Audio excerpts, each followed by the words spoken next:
Welcome to a new Simplicity of Logic. Today's topic will be about real karma, and what we will be doing is explaining karma using common sense, or rather why a person should do good things for the right moral reasons. In preface, this will not be in any way religious. I'm only using the word karma because it's a good short form rather than having to explain every time you have to do good things for moral reasons. But to get it down, first let me explain what the term karma really in general refers to. Karma is basically the Buddhist belief that you are surrounded by energy, and this is before the worship of Buddha and all that. You are surrounded by energy, and if you do good things and surround yourself with good energy, good things happen to you, and vice versa. If you do negative things and surround yourself with negative energy, you have bad things happen to you. Now, back to the rationale of using common sense to explain karma, or rather why one should do good things, is pretty simple. Because, to give a fine example, if you saw someone and he always was doing good things, common sense wise, would you be more likely or less likely to help this person in general? And I think in most cases you would say you would help the person, and vice versa. If a person was generally a very mean and very selfish person, even if he was in need, you might not help him just being afraid that it might actually turn on you. For example, you help someone out of the car and he happens to break his arm and he sues you. So that's one thing by using common sense. The point I like to make is intention. You see, this is what important, because when you do good things, the intention is also very important. For example, if you do a good deed, such as you go to Cambodia to build houses for poor kids and everything, but you're doing it to become famous. You don't really care what happens to the poor kids afterwards, as long as you get famous. The kids don't really care, to be honest, whether you're doing this for whatever reason, just that they get the house. But if we were to find out about the lack of sincerity in future, people will still not trust you, and so that's very important, because the good is equal to the trust, and if you trust someone, then you will help him, and that's what karma is all about. You do the thing for the right moral reason. To give an example of such thing, I play poker a lot, so that's where my example is going to come from.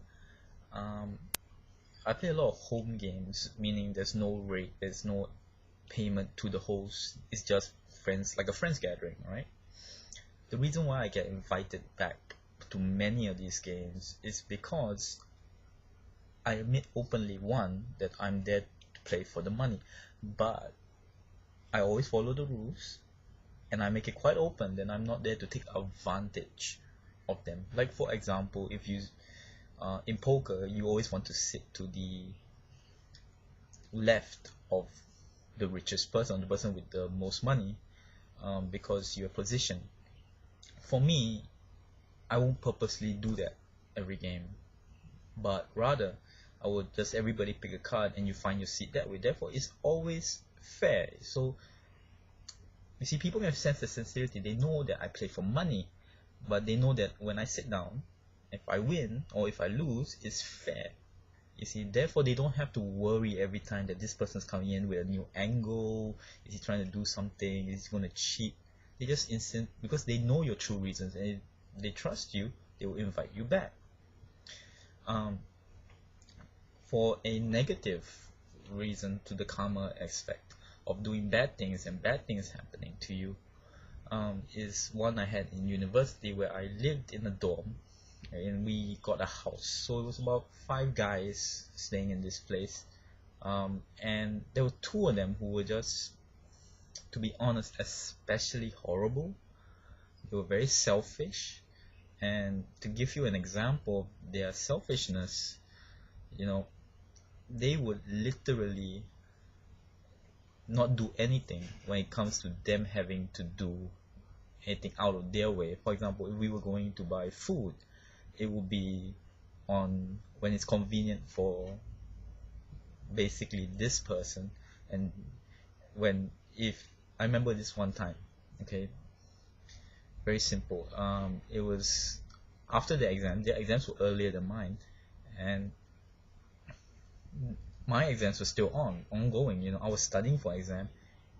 They walk in, and basically, just in case it's not Alvin or it's not Peng, this is for the people who know these people. It's the other 2 that starts with N and G.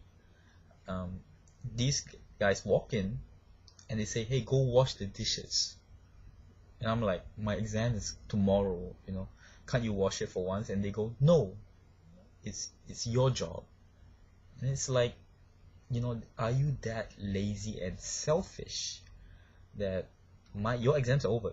You have nothing to worry about anymore, and I'm studying for my exams for my university, and you still are that selfish? And that's how they roll. And to be honest, they keep doing this over the years and all that. And after graduation, other than of course their close friends will always stick with them, but to many people I know, they don't really want to hang out with these people because you can just sense the insincerity in them, and that they will only use you if you got a lot of friends who are girls, or you got a lot of money. And that's how they use people, and it's just horrendous, really. And I don't trust these people at all. And it's just that's what I mean by karma. After university, I said to myself, if I ever saw these guys on the road dying, hit by a car, and I was their only way of survival, I would literally leave them to die. Alright? Because the way I treat people is like a mirror. The way you treat me, I'll treat you. And they deserve the kind of karma that's coming to them. Now, to give a good argument, you must always give the other side. Now, a lot of people will say that always doing the good thing and doing the moral thing will not always result in the best results or a good result. But it's like playing poker in a simple way, that it comes down to the math. Now, if you do this, and the result was always going to be 6 out of 10 times there will be a good result.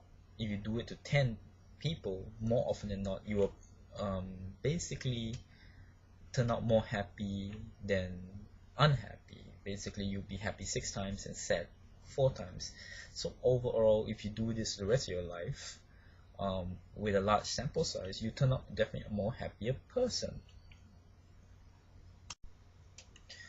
On top of this, I think it's common sense that most people are normal, meaning that more often than not, by common sense, people do tend to repay kindness. I mean, there are exceptions to the case. So you couple that with the variance and the math of it, it's very simple. So common sense, people are normally normal, meaning they repay kindness with kindness.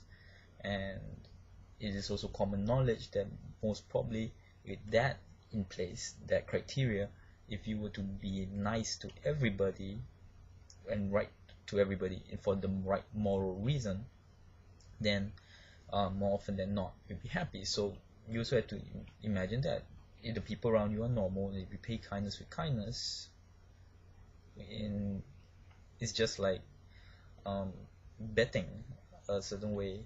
It's like system betting. You bet to come out on top, or rather more happy than sad, and so you should just do the moral thing. Also, to others who will criticize the fact that you say, oh, if what you said just now, you saw those two people on the road and you dying and you wouldn't help them.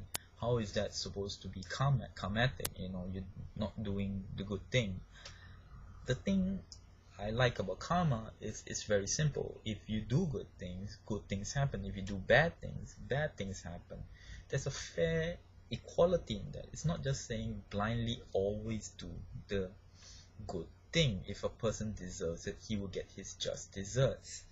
But like I said, I'm using common sense. I'm not going to wait for some supernatural power to punish these people. If I truly believe this person is evil and not good, I will not go murder him or anything like that, but I might withhold my help because I believe he's more of a risk to the world alive than,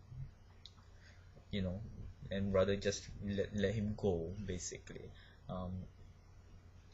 And basically this is good because it sets a precedent. People start believing in a common sense karma, in that I should treat people good before treating them bad, because next time if I need help, they're not going to help me. You see what I mean? That's what I like about the common sense and not the supernatural karma, is that people will naturally, through consequence, learn to accept and do the right thing.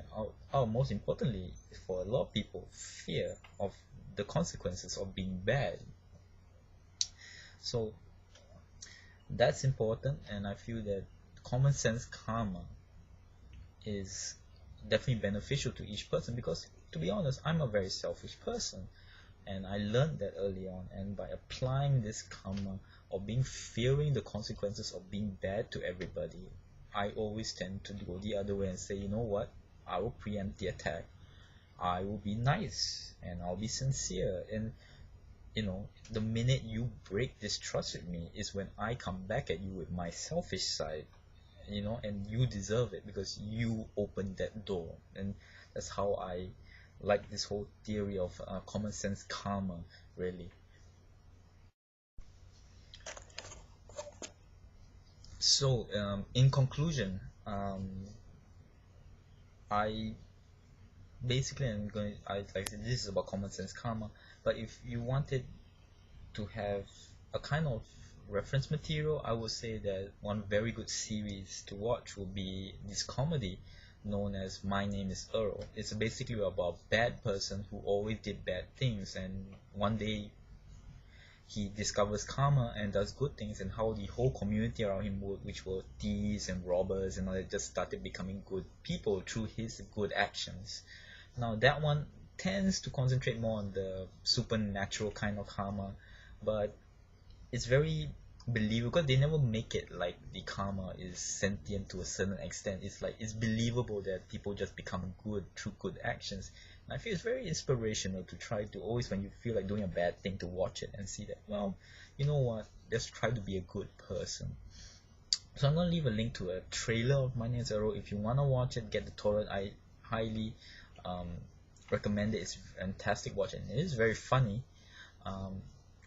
So until then, I hope we had a good discussion, and till next word.